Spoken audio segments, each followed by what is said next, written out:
दोस्तों, आप सभी का स्वागत है आज के सेशन में। आज हम लोग पढ़ने जा रहे हैं क्वाड्रिलेटरल। अभी तक हम लोगों ने ट्राइंगल कवर कर रखा है, ठीक है। पिछले सेशन में ट्राइंगल को पढ़ा था। आज हम लोग क्वाड्रिलेटरल यानी फोर साइड के फिगर के ऊपर डिस्कस करने वाले हैं, ठीक है। उससे पहले एक क्वेश्चन डिस्कस कर लेते हैं, ठीक है। ये क्वेश्चन देखो क्या कह रहा है। कह रहा है Seemi draw line LMN, 3 line draw करती है एक पेपर पे, such that L is perpendicular to M।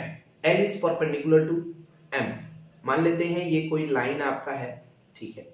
ये कोई लाइन है, ये लाइन M है। क्या है? M है। और इस पे एक परपेंडिकुलर है जिसका नाम है M, सॉरी L। क्या नाम है? L नाम है। और इसी पे एक लाइन और परपेंडिकुलर है जिसका नाम है N। अब आपसे क्वेश्चन में क्या कह रहा है वो सुनिए। क्वेश्चन में कह रहा है क्या L और N दोनों एक दूसरे के पैरेलल होंगे? तो भाई ये तो पैरेलल है, दिख रहा है पैरेलल है, ठीक है। तो पहला वाला करेक्ट हो जाता है। दूसरे में कह रहे हैं क्या L और N ये दोनों एक दूसरे के परपेंडिकुलर हैं? नहीं, परपेंडिकुलर तो नहीं है, ठीक है। वो परपेंडिकुलर M के हैं। L और N आपस में परपेंडिकुलर नहीं है। LMN intersect at a point, क्या वो दोनों एक ही पॉइंट पे, कहीं एक पॉइंट पे जाके ऐसे कट कर रहे हैं? नहीं, ऐसा भी नहीं हो रहा। क्या any line parallel to M will be parallel to N? क्या कोई भी लाइन M के पैरेलल होगा तो क्या वो N के भी पैरेलल होगा? नहीं, ऐसा नहीं है। M के पैरेलल ऐसे ड्रॉ होगा, ठीक है, और N के पैरेलल ऐसे ड्रॉ होगा।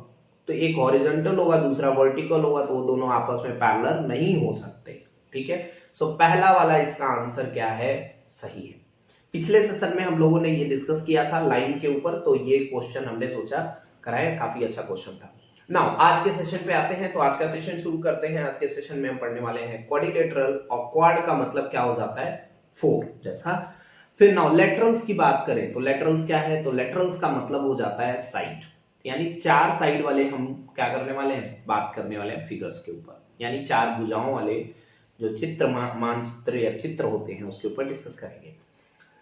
सो 4 साइड वाले फिगर्स में कौन कौन से आ जाते हैं? तो पहला आ जाता है आपका स्क्वायर, दूसरा रेक्टेंगल, तीसरा parallelogram, rhombus, trapezium and kite. Kite यहां नहीं दर्शाया गया है, आगे आपको काइट भी पढ़ना है, हम लोग काइट भी पढ़ेंगे। सो ये 2D फिगर होते हैं। 2D का मतलब क्या है? तो 2D का मतलब है 2 डायमेंशनल फिगर जिसमें केवल लेंथ और ब्रेथ होंगे, ठीक है। इसमें हाइट नहीं आएगा। अगर हाइट आ जाता है तो ये 3D फिगर हो जाता है और इसको हम 3 डायमेंशनल फिगर कह देते हैं, ठीक है ना। तो square, rectangle, parallelogram, rhombus, trapezium जो 4 साइड के हैं, तो इनके पास 4 एंगल भी होंगे। तो 4 एंगल होंगे, तो पहला एंगल, ये दूसरा एंगल, तीसरा एंगल, और ये हो गया आपका चौथा एंगल। इन चारों एंगल का जो सम होता है, जो चारों एंगल का योग होता है, योग कितना हो जाता है? तो वो हो जाता है 360 डिग्री, ठीक है, 360 डिग्री। अब देखिए डायरेक्ट चारों का सम जो है 360 डिग्री होता है, उस पे भी सीटेड क्वेश्चन पूछता है। तो कैसे क्वेश्चन पूछेगा? क्वेश्चन देखिए पूछा है, कह रहा है the angle of a quadrilateral are in the ratio 3, 5, 7, 9, what is the difference between the least and the greatest. क्या बोला इन्होंने? लीस्ट मतलब सबसे छोटा, ग्रेटेस्ट यानी सबसे बड़े एंगल के बीच का जो अंतर है वो अंतर आप ज्ञात कीजिए। तो क्या दे रखा है? तो इन्होंने दे रखा है 3, क्या दे रखा है? 3x plus 5x plus 7x कर लेंगे और प्लस 9x कर लेंगे, और ये हो जाएगा आपका 360 डिग्री के बराबर, ठीक है। इतना हमें दे रखा था। सो हम क्या करेंगे? इनको जोड़ देंगे, तो ई क्या आ जाएंगे? ई आ जाएंगे आपके 24, यानी 24x 360 डिग्री के बराबर हो जाएंगे। तो यहां से x का वैल्यू यानी x का मान जो आ जाएगा वो आ जाएगा 360 भागा 24, यानी डिवाइडेड 24। ये इससे डिवाइड करेंगे 12 से, तो ये हो जाएगा 2, और ये हो जाएगा आपका 30। तो यहां से x का जो वैल्यू आ जाएगा वो आ जाएगा 15। x का मान आपको 15 मिल गया। अब हम क्या करेंगे, तो हम एक एक एंगल यानी सारे एंगल पता कर लेंगे और उसमें जो सबसे छोटा और जो सबसे बड़ा होगा उसको निकालेंगे। तो यहाँ से 3 × 15 करेंगे तो आ जाएगा ये आपका 45 डिग्री, और 5 × 15 करेंगे तो आ जाएगा आपका 75 डिग्री। ठीक है, ऐसे ही चौथा निकालेंगे, 7 × 15 करेंगे तो आपका आ जाएगा 105 डिग्री, और 9 × 15 आपका आ जाएगा 135 डिग्री। ठीक है, तो सबसे बड़ा कौन सा है यहाँ पे, तो सबसे बड़ा है 135 डिग्री और सबसे छोटा है आपका 145 डिग्री। तो दोनों का अंतर अंतर जो डिफरेंस है वो कितना आएगा, तो डिफरेंस आपका आ जाएगा, डिफरेंस आ जाएगा 135 माइनस 45 डिग्री, और ये हो जाता है 90 डिग्री के बराबर। तो यहां से आपका चौथा वाला ऑप्शन जो है वो क्या हो जाता है, सही हो जाता है। ठीक है, तो ये जो क्वेश्चन था वो डायरेक्ट था चारों एंगल के योग के ऊपर जो 360 होता है। एक क्वेश्चन और दिया है, ये क्वेश्चन आपको करना है। ठीक है, इस क्वेश्चन में क्या कह रहा है कि क्वाड्रिलेटरल है जिसके चारों एंगल रेशियो में दिए हुए हैं, वो एंगल ज्ञात कीजिए। ठीक है, कमेंट सेक्शन में आप आंसर इसका जरूर दीजिएगा। ठीक है, अगला अब हम शुरू करते हैं आज क्वाड्रिलेटरल के ऊपर जो हम डिस्कस शुरू करते हैं आज का डिस्कशन क्वाड्रिलेटरल के ऊपर। जो पहला डिस्कशन हमारा होगा वो होगा रेक्टेंगल के ऊपर। ठीक है, सो रेक्टेंगल के एरिया क्या हो जाता है, तो लेंथ और ब्रेथ, तो ये इसके ये वाला साइड इसका लेंथ है और ये वाला साइड भी क्या हो जाएगा, इसका लेंथ हो जाएगा, और ये ब्रेथ है तो ये भी क्या हो जाएगा, ब्रेथ हो जाएगा। ठीक है, तो इसके लेंथ और ब्रेथ हमें दिया हुआ है। एरिया क्या हो जाता है, तो एरिया हो जाता है दो साइड का प्रोडक्ट, दो साइड का गुणन, उसको हम कह देते हैं एरिया। तो एरिया आपका हो गया लेंथ इंटू ब्रेथ। एरिया को और आसान भाषा में समझने का तरीका क्या है कि पहले देखिए, अगर मान लीजिए आप इसमें कुछ डालते हैं, मान लीजिए एक कंटेनर आपको दिया हुआ है इस तरीके का, वो 3D हो जाएगा, फिर भी मान लीजिए समझने के लिए कि ये आपको रेक्टेंगल दे रखा है, तो पहले अगर आप इसमें कुछ डालेंगे तो क्या भरेगा, लेंथ भरेगा इसका, ये पूरा लेंथ पहले भर जाएगा, और उसके बाद ये भरते भरते ऐसे ही कहां तक जाएगा, तो ये पूरे ब्रेथ तक जाएगा। ठीक है, तो पहले क्या भरा, लेंथ, और कहां तक भरते गया, ब्रेथ तक। तो लेंथ और ब्रेथ का जो गुणा होगा वही क्या बन जाएगा, एरिया बन जाएगा, और यही सेम कॉन्सेप्ट आप हर फिगर में लगा सकते हैं। ठीक है, तो एरिया इसका निकल गया। पेरीमीटर, परिमाप क्या हो जाता है इसका, तो परिमाप हो जाता है 2 लेंथ प्लस ब्रेथ। जरा देखिए कितने लेंथ है इसके पास, 2, ब्रेथ कितने हैं, 2, तो 2 लेंथ प्लस ब्रेथ में से 2 कॉमन ले लेंगे तो क्या आ जाएगा, 2 लेंथ प्लस 2 ब्रेथ। तो यहां से 2 कॉमन ले लिए तो बचा लेंथ प्लस ब्रेथ, तो इसका परिमाप का फॉर्मूला हो गया 2 लेंथ एंड प्लस ब्रेथ। ठीक है, परिमाप जो है वो उसके बाउंड्री के सम को कहते हैं, चारों साइड का अगर आप जोड़ दीजिए तो वही उसका परिमाप हो जाता है, और वही किया गया है। ठीक है, डायगोनल की बात आती है, तो डायगोनल कैसे निकलेगा, डायगोनल क्या है। ठीक है, तो डायगोनल देखिए, ए से सी जो है इसका एक डायगोनल है, और वैसे ही बी से डी या डी से बी कह लीजिए, वो भी एक क्या है, डायगोनल है। ठीक है, सो ये जो डायगोनल होते हैं, तो एक डायगोनल जो है इसका वो क्या बनाता है, एक राइट एंगल ट्रायंगल बनाता है। क्या बनाता है, एक राइट एंगल ट्रायंगल बनाता है। यहाँ 90 डिग्री का कोण आपको देखने को मिलेगा। ठीक है, क्योंकि रेक्टेंगल के चारों एंगल क्या होते हैं, 90 90 90 90 के होते हैं।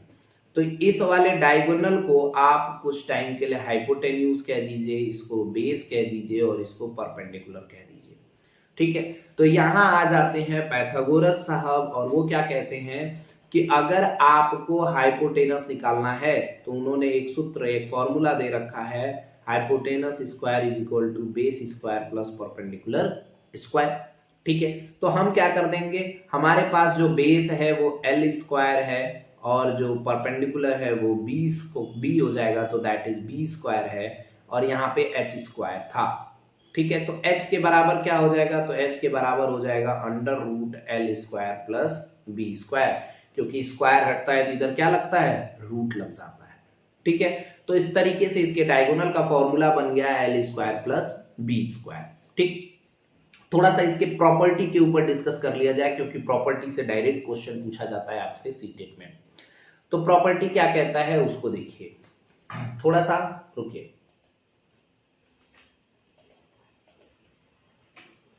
ये एक हमने क्वाड्रिलेटरल ले लिया, ठीक है, जिसमें हमने रेक्टेंगल लिया। रेक्टेंगल के प्रॉपर्टी को डिस्कस करेंगे। तो अगर हम साइड वाइज जाए, साइड वाइज, तो इसके सारे साइड क्या हो जाते हैं, प्रॉपर्टी की बात कर रहे हैं, प्रॉपर्टीज। तो पहली प्रॉपर्टी क्या हो जाती है, तो पहली प्रॉपर्टी इसकी हो जाती है कि इसके अपोजिट साइड क्या होते हैं, इक्वल होते हैं। यानी कि ए बी जो है वो आपको B C sorry C D के बराबर मिलेगा, ठीक है। इसी तरीके से आपको ए डी जो है वो भी आपको बी सी के बराबर मिलेगा, ठीक है।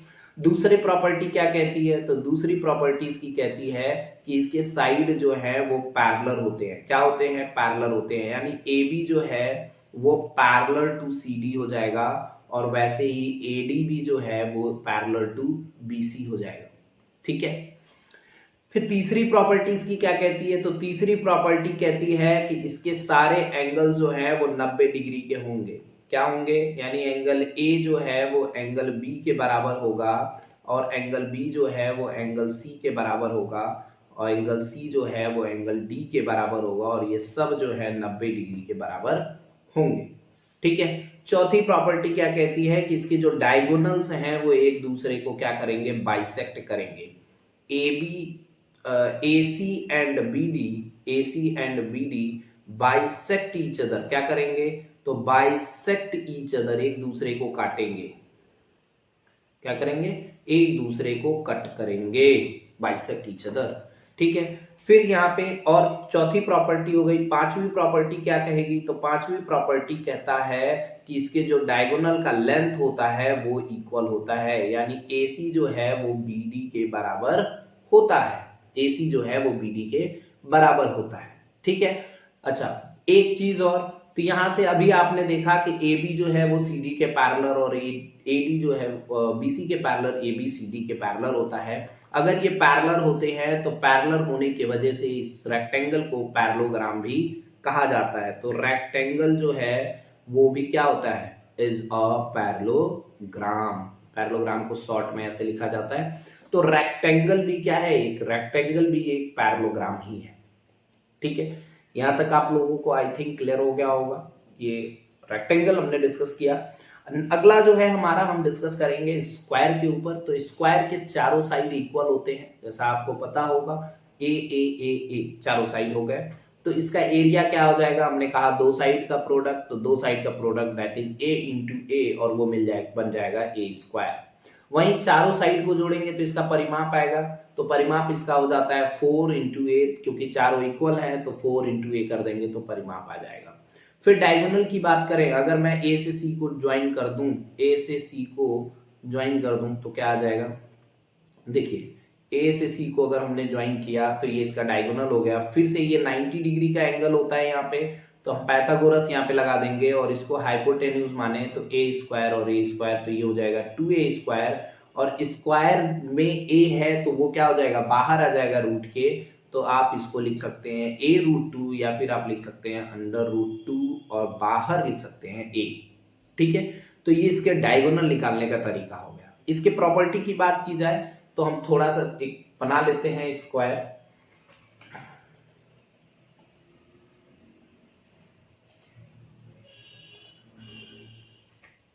देखिए एक स्क्वायर ले लिया हमने। इसके प्रॉपर्टी की बात की जाए तो प्रॉपर्टी क्या कहेगा, तो इसका जो पहला प्रॉपर्टी है वो ये है कि इसके चारों साइड क्या होते हैं, इक्वल होते हैं। यानी ए बी जो है वो BC के बराबर हो जाएगा, और BC CD के बराबर हो जाएगा, और CD AD के बराबर हो जाएगा, ठीक है। दूसरी प्रॉपर्टी इसकी कहती है कि इसके चारों साइड एक दूसरे के क्या, अपोजिट साइड इसके क्या होते हैं, पैरेलल होते हैं। अपोजिट साइड क्या होते हैं, यानी ए बी जो है वो पैरेलल टू CD होगा, और जो BC है वो पैरेलल टू AD होगा, ठीक है। सो तीसरी प्रॉपर्टी की बात की जाए तो इसकी तीसरी प्रॉपर्टी क्या कहती है, तो तीसरी प्रॉपर्टी इसकी कहती है कि इसके चारों एंगल 90 डिग्री के होंगे। एंगल A एंगल B के बराबर, एंगल B एंगल C के बराबर, और सी जो है वो एंगल डी के बराबर, और ये भी आएगा आपका क्या 90 डिग्री आएगा। ठीक है, चौथी प्रॉपर्टी की बात की जाए तो चौथी प्रॉपर्टी इसकी कहती है कि इसके जो डायगोनल हैं AC और BD, AC और BD जो है वो क्या होंगे, इक्वल होंगे और बाइसेक्ट करेंगे, equal and bisect each other, equal and bisect each other, एक दूसरे को कट भी करेंगे। कितने डिग्री पे, कितने डिग्री पे, तो 90 डिग्री पे एक दूसरे को कट करेंगे। कितने डिग्री पे, 90 डिग्री पे एक दूसरे को कट करेंगे। ठीक है, सो इसके भी डायगोनल पैरेलल होने के वजह से, देखिए इसके डायगोनल भी पैरेलल हैं तो स्क्वायर भी क्या बन जाता है, तो स्क्वायर जो है वो भी, square is also what, parallelogram, is also what, parallelogram, ये भी एक पैरेललोग्राम ही है। तो स्क्वायर और रेक्टेंगल दोनों पैरेललोग्राम हैं, लेकिन अभी हम लोग जब पैरेललोग्राम डिस्कस करेंगे तो देखेंगे क्या डिफरेंस आ रहा है। नाउ इसके ऊपर एक क्वेश्चन दिया हुआ है, उस क्वेश्चन को जरा ध्यान से समझिए। क्या कहा जा रहा है कि एक वायर है जिसको स्क्वायर शेप में अगर बना के रखा गया तो उसका एरिया आ रहा है 144। आपको दे रखा है क्या, एक स्क्वायर दे रखा है और इसका एरिया दे रखा है 144 सेंटीमीटर स्क्वायर। ठीक है, आपको कह रहा है कि अगर how much area is enclose if the same wire bend into the rectangle, अगर आप इसको एक रेक्टेंगल में बेंड कर देते हैं, किसमें, रेक्टेंगल में बेंड कर देते हैं, तो इसका एरिया क्या हो जाएगा, आप वो पता कर लीजिए। इसका लेंथ आपको 16 सेंटीमीटर दे रखा है और आपको ब्रेथ नहीं दिया। देखिए हमें स्क्वायर के एरिया पता है तो इसके चारों साइड क्या हो जाते हैं, इक्वल हो जाते हैं, चारों साइड क्या हो जाते हैं, इसके इक्वल हो जाते हैं। तो इसका एरिया यानी कि ए स्क्वायर इज इक्वल टू आपको दे रखा है 144। तो यहां से हम इसके साइड की बात करें तो साइड आ जाएगा 12, क्योंकि 12 का स्क्वायर क्या होता है, 44 होता है, 144। तो यहां से 12 आ गया, यानी ए का मान जो है वो हो गया आपका 12 डिग्री, 12 सेंटीमीटर। ठीक है, सो अब हम इसके पैरामीटर की बात करें स्क्वायर के, तो स्क्वायर का पैरामीटर क्या हो जाता है, पैरीमीटर यानी परिमाप क्या हो जाता है, तो वो हो जाता है 4 मल्टीप्लाई 12 हो जाता है। तो यहां से हो गया 12 चौको 48 सेंटीमीटर, परिमाप हो गया इसका 48 सेंटीमीटर। तो अब अगर हम पैरीमीटर ऑफ रेक्टेंगल निकालें, क्या निकालें, तो इसका फॉर्मूला होता है 2 लेंथ प्लस ब्रेथ। तो यहां से आप देखिए परिमाप इसका भी 48 ही हो जाएगा, क्योंकि दोनों का परिमाप क्या होता है, दोनों बराबर, एक ही वायर को बनाया जा रहा है तो दोनों का बराबर हो जाएगा। तो यहाँ से 2 लेंथ आपको 16 दे रखा है, ब्रेथ आपको दे नहीं रखा, तो आप क्या कर देंगे, 48 divided 2 is equal to 16 plus B. तो यहाँ से हो जाएगा ये आपका 24 माइनस 16 बराबर बी। तो यहाँ से बी की मान आ जाएगी 8, बी की वैल्यू जो है वो क्या आ गया, 8 आ गया। ठीक है, सो अब हम क्या निकालेंगे, तो रेक्टेंगल का एरिया निकाल लेंगे, रेक्टेंगल का एरिया, तो एरिया ऑफ रेक्टेंगल हो जाएगा आपका लेंथ इंटू ब्रेथ। ठीक है, और यहाँ से लेंथ आपको 16 दे रखा था और ब्रेथ 8, तो इस तरीके से आपका आंसर आ जाता है 128। कितना आ जाता है, 128 सेंटीमीटर स्क्वायर। ठीक है, तो पहला आंसर इसका क्या है, सही है। तो ये क्वेश्चन जो था वो आपके स्क्वायर और रेक्टेंगल के ऊपर था। ठीक है, देखिए कहा जा रहा है इस क्वेश्चन में, अगला क्वेश्चन जो है हमारा वो ये है कि इन हाउ मेनी वेज, कितने तरीके से आप एक 36 छोटे छोटे आपको दे रखे हैं स्क्वायर, यानी छोटे छोटे स्क्वायर आपको दे रखे हैं। ठीक है, ऐसे करके आपको अरेंज करना है, तो कितने तरीके से आप अरेंज कर सकते हैं उसको कि आपका रिजल्ट आंसर जो आए एरिया जो आए वो आए 36 सेंटीमीटर स्क्वायर। क्या है, एरिया जो आए वो 36 सेंटीमीटर स्क्वायर है। तो देखिए आपको क्या करना है, ऐसे कोई साइड लेने हैं जो, देखिए ये भी ए होता है स्क्वायर का, ये भी ए होता है, तो अगर ये वाला आप 2 रखोगे तो ये भी आपको क्या रखना पड़ेगा, 2 रखना पड़ेगा। तो 2 2 जा 4 ही आया इसका आंसर। अगर आप इसको 6 रखते हो, इसको भी 6 रखते हो, तो उस कंडीशन में आपका आंसर 36 आता है। तो एक ही तरीका निकल के आ रहा है, क्योंकि और किसी दो नंबर को मल्टीप्लाई करने पे 36 नहीं आएगा, तो इसलिए इसका आंसर हो जाता है पहला वाला। एक ही तरीका है हमारे पास। सो अगला हमारा है पैरेललोग्राम। पैरेललोग्राम में देखिए क्या होता है, एक रेक्टेंगल को लेके थोड़ा सा बेंड कर दिया जाता है, ठीक है। अगर इसको हम बेंड ना करें तो क्या हो जाएगा, ये ब्रेथ है और ये वाला इसका ऐसे सीधा हो दिखता आपको कि वो हो जाता हाइट, या फिर लेंथ और ब्रेथ हम वहां पे कह देते हैं, ठीक है। तो वही चीजें इसके एरिया की बात करें तो उसी तरीके से आप सोचिए रेक्टेंगल को लेके, तो क्या हो जाएगा, ब्रेथ इंटू हाइट हो जाएगा। पैरेललोग्राम यानी परिमाप की बात करें पैरेललोग्राम के, तो वो हो जाता है 2l+b या a+b। इसका साइड ये वाला जो है, लेंथ इसका जो है वो a b है और इसका जो ये वाला साइड है वो a है, तो परिमाप इसका क्या आएगा, 2 टाइम a+b आ जाएगा, ठीक है। इसके प्रॉपर्टी की थोड़ी सी बात कर ली जाए तो प्रॉपर्टी क्या कहता है, इसकी प्रॉपर्टी, पहली प्रॉपर्टी जो कहता है उसको देखिए। पहला प्रॉपर्टी कहता है कि पैरेललोग्राम के जो साइड्स होते हैं, साइड जो होते हैं वो एक दूसरे के क्या होते हैं, parallel and equal, equal and parallel होते हैं। तो इक्वल का मतलब इस फिगर को देखिए, इस फिगर को अगर देखा जाए, मैं इस फिगर को ही, रुक जाइए, ये लीजिए, अब आपके लिए थोड़ा सा इजी हो जाएगा। सो इसका साइड जो है, जैसे देखिए ए बी जो है वो किसके इक्वल हो जाएगा, वो हो जाएगा सी डी के इक्वल, और BC जो है वो हो जाएगा AD के इक्वल, ठीक है। AB जो है वो दूसरी प्रॉपर्टी, AB जो है वो पैरेलल टू CD हो जाएगा, क्या हो जाएगा, पैरेलल टू CD, और BC जो है वो पैरेलल टू AD हो जाएगा, क्या हो जाएगा, पैरेलल टू AD हो जाएगा। इसके तीसरी प्रॉपर्टी को देखा जाए, तीसरी प्रॉपर्टी क्या कहती है कि इसके अपोजिट एंगल इक्वल होते हैं। अपोजिट एंगल का मतलब क्या है, अपोजिट एंगल का मतलब है कि एंगल ए जो है वो एंगल सी के बराबर होगा, ये वाला एंगल जो है वो इस वाले एंगल के बराबर होगा, और ये वाला जो एंगल है, ये वाला एंगल वो इस वाले एंगल के क्या होगा, बराबर होगा। तो यहाँ पे दूसरा आ जाता है हमारा एंगल बी जो है वो एंगल डी के बराबर होगा, एंगल डी के बराबर होगा, ठीक है। तीसरी प्रॉपर्टी क्या है, किसके डायगोनल, चौथी प्रॉपर्टी क्या कहता है, चौथी प्रॉपर्टी कहता है कि इसके डायगोनल होते हैं वो एक दूसरे को बाइसेक्ट करते हैं, क्या करते हैं, एक दूसरे को कट करते हैं, इसके डायगोनल एक दूसरे को कट करेंगे, ठीक है। यानी कि AC and BD bisect each other, क्या, बाइसेक्ट ईच अदर, वो एक दूसरे को कट करेंगे, ठीक है। एक और प्रॉपर्टी इसकी है, फिफ्थ प्रॉपर्टी। देखिए फिफ्थ प्रॉपर्टी काफी इंटरेस्टिंग है ना, और क्वेश्चन भी इससे पूछा जा सकता है।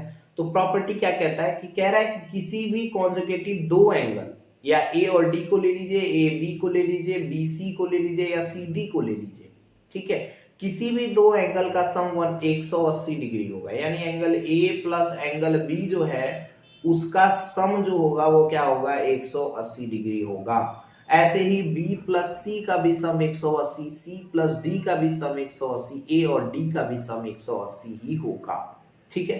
तो ये जो प्रॉपर्टीज थी ये एक क्या है, पैरेललोग्राम की प्रॉपर्टीज है, ठीक है। अब पैरेललोग्राम, हमने रेक्टेंगल को भी पैरेललोग्राम कहा, स्क्वायर को भी पैरेललोग्राम कहा, बट पैरेललोग्राम क्या रेक्टेंगल स्क्वायर होता है, नहीं, सारे पैरेललोग्राम रेक्टेंगल स्क्वायर नहीं होते हैं, बट सारे रेक्टेंगल और स्क्वायर जो है वो पैरेललोग्राम होते हैं, ठीक है। इसलिए आप पैरेललोग्राम को रेक्टेंगल स्क्वायर मत बोलिएगा, बट रेक्टेंगल और स्क्वायर को पैरेललोग्राम आप कह सकते हैं, ठीक है, ड्यू टू इट्स प्रॉपर्टीज, इनके प्रॉपर्टीज के बेसिस पे कहा जाएगा। अगला जो क्वाड्रिलेटरल है हमारा वो है रोम्बस। रोम्बस के ऊपर डिस्कस करेंगे। तो रोम्बस क्या कहता है, रोम्बस के भी चारों साइड इक्वल होते हैं। क्यों इक्वल होते हैं, क्योंकि ये स्क्वायर से बना हुआ है, स्क्वायर को अगर आप थोड़ा सा बेंड कर दीजिए तो आपको रोम्बस मिल जाता है, ठीक है। तो इसके सारे साइड इक्वल हो जाते हैं, तो इस तरीके से। अच्छा, अब इसके एरिया की बात करें तो इसका ये डायगोनल है, ठीक है, एक डायगोनल को आप D1 कह दीजिए और दूसरे डायगोनल को आप D2 कह दीजिए। तो हाफ बेस इंटू हाइट वाला जो फॉर्मूला था, है ना। अब यहां से देखिए क्यों D1 D2 है, इसके पीछे रीजन ये है कि इसके दो ट्राइंगल बन रहे हैं, एक दोनों ट्राइंगल का जब अगर आप फॉर्मूला निकालेंगे फिर उसको ऐड करेंगे तो आपको यही मिलेगा, क्या मिलेगा, तो D1 D2 मिलेगा। हाफ D1 D2 इसके एरिया यानी क्षेत्रफल का फॉर्मूला हो जाता है। और पैरामीटर रोम्बस जो पैरामीटर होता है वो 4 इंटू साइड, यानी क्योंकि चारों साइड इसके बराबर होते हैं तो चारों साइड का सम जो है वो परिमाप मिल जाता है आपको 4 इंटू साइड, ठीक है। तो ये हो गया रोम्बस की बात।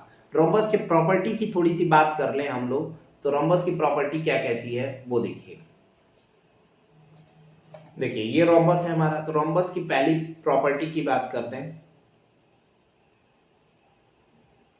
प्रॉपर्टीज की बात करें तो पहला प्रॉपर्टी रोम्बस का कहता है कि इसके चारों साइड इक्वल होते हैं, यानी ए बी जो है वो BC के बराबर होता है और BC जो है वो CD के बराबर होता है और CD जो है वो AD के बराबर होता है। ठीक है, दूसरी प्रॉपर्टी इसकी कहती है कि इसके जो डायगोनल्स होते हैं वो इक्वल होते हैं। दूसरी प्रॉपर्टी क्या कह रही है कि इसके डायगोनल यानी AC जो है वो आपको BD के बराबर देखने को मिलेगा और वहीं पे AC, हाँ, और एक दूसरे को ये बाइसेक्ट करते हुए भी आपको मिलेंगे। बाइसेक्ट ईच अदर वाला कंडीशन यहाँ पे होता है, एक दूसरे को कट करते हैं और वो भी कितने पे करते हैं, तो ये 90 डिग्री पे कट करते हैं, एक दूसरे को 90 डिग्री का कोण बनाता हुआ आपको मिलेंगे। ठीक है, तीसरी प्रॉपर्टी इसकी क्या है, तो तीसरी प्रॉपर्टी है कि जो इसका अपोजिट एंगल होता है वो इक्वल होता है, यानी एंगल ए जो है वो एंगल सी के बराबर और एंगल बी जो है वो एंगल डी के बराबर देखने को मिलेगा। एंगल बी जो है वो एंगल डी के बराबर देखने को मिलता है। ठीक है, यहाँ पे भी पैरेललोग्राम की तरह दो एंगल का सम, इस एंगल और इस एंगल का सम जो है वो 180 के बराबर हो जाता है, यानी कॉन्सेक्यूटिव एंगल, लगातार दो एंगल का सम जो है वो क्या हो जाता है 180 डिग्री। तो यहां से हम कहते हैं angle A plus angle B जो है वो 180 के बराबर होता है। तो ऐसे ही आप कह सकते हैं कि एंगल बी और एंगल सी भी 180, सी और डी भी 180, डी और ए भी 180 के बराबर होते हैं। ठीक है, एक और चीज कि क्या रोम्बस को हम स्क्वायर कह सकते हैं, हाँ कह सकते हैं। क्या स्क्वायर रोम्बस कहा जा सकता है, नहीं, स्क्वायर को रोम्बस नहीं कह सकते, बट रोम्बस को स्क्वायर कह सकते हैं। सारे के सारे स्क्वायर जो है वो रोम्बस होते हैं। ठीक है, इसके ऊपर एक क्वेश्चन दिया हुआ है, देखिए क्या कह रहा है। क्वेश्चन में कह रहा है BD एक डायगोनल है रोम्बस का। ठीक है, अगर मैं यहाँ पे एक रोम्बस बना दूं, ठीक है, ये एक रोम्बस हो गया हमारा। इस रोम्बस की बात करें तो ABCD ये रोम्बस है, इसमें BD जो है वो डायगोनल है। BD क्या है, तो BD एक डायगोनल है, ठीक है, और एंगल ADB यानी ये वाला एंगल आपको क्या दे रखा है, 50 दे रखा है। तो ये वाला एंगल आपको 50 दे दिया, तो आपसे कह रहा है DCB ये वाला एंगल आपको क्या करना है, पता करना है। देखिए ये 50 है तो ये भी क्या हो जाएगा 50 हो जाएगा, और ये 50 है तो ये भी क्या हो जाएगा 50 हो जाएगा। ठीक है, ये 50 और ये भी 50, तो ये क्या हो जाएगा आपका, अच्छा ये 50 है तो ये 50 क्यों, तो इसको कहेंगे अल्टरनेट इंटीरियर एंगल। और ये जो एंगल है डायगोनल क्या करता है, इक्वली बाइसेक्ट करता है एंगल को। तो ये 50 और उस तरीके से ये वाला एंगल, एक ट्रायंगल के तीनों एंगल का सम क्या होता है 180, तो ये हो जाएगा 80 डिग्री। तो आपका आंसर आ जाता है सी वाला 80 डिग्री, इसका क्या है आंसर है। ठीक है, नाउ अब बात आती है हमारे अगले क्वाड्रिलेटरल ट्रापेजियम की, जिसको समलंब चतुर्भुज बोलते हैं। इसमें क्या होता है, इसमें दो साइड पैरेलल होते हैं एक दूसरे के। देखो नीचे AB और CD एक दूसरे के पैरेलल है, ठीक है, और AD और BC जो है वो इक्वल होते हैं, इनका लेंथ जो होता है इक्वल होता है, लेकिन पैरेलल साइड वाले जो हैं उनका लेंथ इक्वल नहीं होता। ठीक है, एरिया की बात करें, इसके क्षेत्रफल की बात करें तो हो जाता है हाफ A प्लस B और इनटू हाइट। अगर हम देखें तो हाइट क्या, दोनों पैरेलल लाइन के बीच का जो लेंथ है उसको हम हाइट कह देंगे। ठीक है, पैरामीटर की बात करें तो इसके चारों साइड का सम जो होता है वो इसका पैरामीटर हो जाता है। यानी अगर आपको ये वाला साइड भी पता है, ठीक है, और पैरेलल साइड भी पता है, तो ये क्या हो जाएगा आपका, इसके चारों साइड को सम कर लेंगे तो आपका परिमाप निकल जाएगा। ठीक है, थोड़ी सी इसके प्रॉपर्टी की बात करें ट्रेपीजियम के, तो ट्रेपीजियम की प्रॉपर्टी क्या कहता है वो देखिए। ट्रेपीजियम की प्रॉपर्टी कहता है कि इसके जो साइड है, प्रॉपर्टी की बात करें यहीं पे बात कर लेते हैं,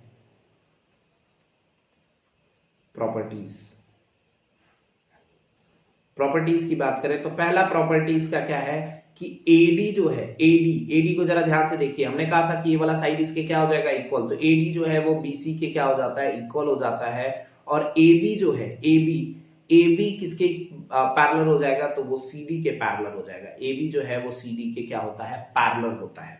ठीक है, अच्छा, ट्रेपीजियम के टाइप्स की बात करें तो ट्रेपीजियम तीन तरीके को देखने को मिलता है। एक तो आपके सामने है कि जिसके ये वाला साइड क्या होगा, इसके इक्वल, यानी एडी जो है वो बीसी के अगर बराबर है तो ऐसे ट्रेपीजियम को हम क्या कह देते हैं, स्केलन, सॉरी आइसोस्केलन ट्रेपीजियम कह देते हैं। ठीक है, एक ट्रेपीजियम ये होता है कि इसका जो साइड है, चारों साइड क्या हो जाते हैं, अनइक्वल हो जाते हैं। चारों साइड, ये वाला जो है इसके इक्वल ना हो, इसके इक्वल ना हो, ये वाला जो है इसके इक्वल ना हो। ठीक है, चारों एक दूसरे के अलग हो जाएंगे साइड, तो उस कंडीशन में जो ट्रेपीजियम होता है उसको स्केलन ट्रेपीजियम, स्केलन का मतलब यानी आपको चारों साइड्स को मेजर करना पड़ेगा फिर आपको पता चलेगा। लेकिन स्केलन इसमें जब दो साइड इक्वल आ जाते हैं, एडीबीसी के इक्वल आ जाते हैं, तो इसको कहा जाता है आइसो स्केलन। आइसो का मतलब दो साइड तो सेम है लेकिन बाकी दो को क्या करना पड़ेगा, आपको स्केलिंग करनी पड़ेगी, पता करना पड़ेगा। ठीक है, आइसो स्केलन कह देंगे। तीसरा एक और ट्रेपीजियम होता है जिसको कहते हैं राइट ट्रेपीजियम। राइट ट्रेपीजियम में क्या होता है कि ये ट्रेपीजियम है ऐसे, तो ये वाला एंगल में 90 डिग्री होगा और ये वाला एंगल, यानी दो एंगल उसके 90-90 के हो जाते हैं, तो उसको आप कह देंगे राइट ट्रेपीजियम। ठीक है, राइट ट्रेपीजियम। तो आपके ये तीन ट्रेपीजियम के टाइप्स के थे। इस ट्रेपीजियम पे एक क्वेश्चन आया था, देखिए क्या कह रहा है कि एबीसीडी एक क्वाड्रिलेटरल है जिसमें ए डी के बराबर है, बी सी के बराबर है, ए डी के बराबर है, बी सी के बराबर है। देखिए क्या ए डी के बराबर हो सकता है, ए डी के बराबर हो सकता है, हाँ हो सकता है। ठीक है, बी और सी के बराबर हो सकता है क्या, बी और सी के बराबर हो सकता है, देखने वाली बात है। ठीक है, तो फिर क्या कह रहे हैं, एबीसीडी एक आइसोस्केलन ट्रेपीजियम होगा जिसमें एबीसीडी के पैरेलल होगा, एबीसीडी के पैरेलल होगा, एबी ऊपर, एबीसीडी ये वाला जो है इसके पैरेलल होगा। तो अगर ये इसके पैरेलल होगा तो ये चारों एंगल एक दूसरे के इक्वल हो ही नहीं सकते।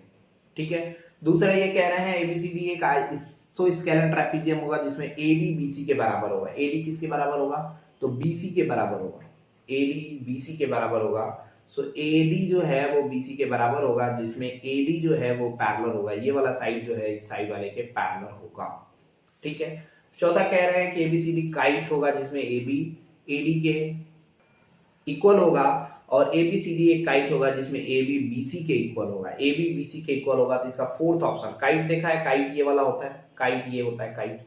ठीक है, जिसमें प्रॉपर्टी क्या कहती है कि ये वाला साइड इसके इक्वल और ये वाला साइड इसके इक्वल हो जाएगा। तो देखिए अगर मैं नेमिंग कर दूं ए बी सी डी, ठीक है, तो ए बी जो है वो बीसी के बराबर, ए बी जो है वो बीसी के बराबर है, ए बी बीसी के बराबर है, दिख रहा है। और एबीसीडी एक क्वाड्रिलेटरल है जिसमें ये वाला साइड जो है ए बी जो है वो पैरेलल होता है सीडी के। तो देखिए ए बी क्या सीडी के पैरेलल, ए बी जो है सीडी के पैरेलल हो जाता है, और ये वाला साइड जो है अपोजिट, इसके कॉन्सेक्यूटिव साइड्स जो है वो इक्वल हो जाते हैं। तो इस कंडीशन में मेरे हिसाब से इसका आंसर क्या होना चाहिए, डी होना चाहिए।